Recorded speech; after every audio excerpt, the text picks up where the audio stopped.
37 കോടി രൂപ ചെലവഴിച്ചാണ് വിവേകാനന്ദ സ്മൃതി മണ്ഡപത്തെയും തിരുവള്ളുവരുടെ പ്രതിമയെയും ബന്ധിപ്പിക്കുന്ന പാലം നിർമ്മിച്ചത്.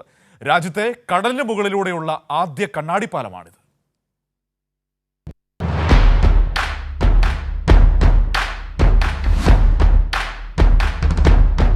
സഞ്ചാരികൾക്കിനി കടലിനു മീതെ ഗ്ലാസ് ബ്രിഡ്ജിലൂടെ നടന്ന് കാഴ്ചകൾ കാണാം.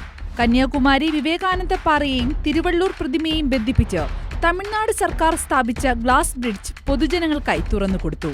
തമിഴ്നാട് മുഖ്യമന്ത്രി എം.കെ. സ്റ്റാലിനാണ് കണ്ണാടിപ്പാലം ഉദ്ഘാടനം ചെയ്തത്. വിവേകാനന്ദ പാറയിലേക്ക് എത്തുന്ന സഞ്ചാരികൾക്ക് കടലിലെ കാലാവസ്ഥാ വ്യതിയാനം കാരണം തിരുവള്ളൂർ പ്രതിമയ്ക്കരികിലേക്ക് പോകുവാൻ പലപ്പോഴും കഴിയാറുണ്ടായിരുന്നില്ല. കാലാവസ്ഥ മോശമാകുന്നതോടെ വിവേകാനന്ദ പാറയിലെ ബോട്ട് ചുട്ടിയിൽ നിന്നുള്ള ബോട്ട് സർവീസ് തടസ്സപ്പെടുന്നതുകൊണ്ടായിരുന്നു ഇത്. ഇതിന് പരിഹാരമായാണ് ഗ്ലാസ് ബ്രിഡ്ജ് നിർമ്മിച്ചത്. തിരുവള്ളൂർ പ്രതിമ സ്ഥാപിച്ചതിന്റെ രജത ജൂബിലി ആഘോഷത്തിന്റെ ഭാഗമായാണ് ഗ്ലാസ് ബ്രിഡ്ജിന്റെ നിർമ്മാണം.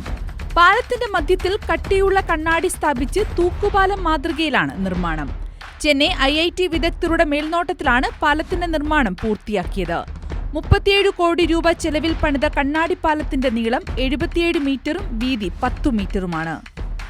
ഇതിൽ 2.5 മീറ്റർ വീതിയിൽ കണ്ണാടിപ്പാത ഉണ്ടാകും.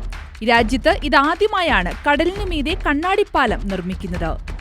പാലത്തിന്റെ മുകളിലൂടെ സന്ദർശകർ നടന്നു പോകുമ്പോൾ കടലിന്റെ സൗന്ദര്യം കാണുന്ന തരത്തിലാണ് പാലത്തിന്റെ നിർമ്മാണം. News desk Kairali news.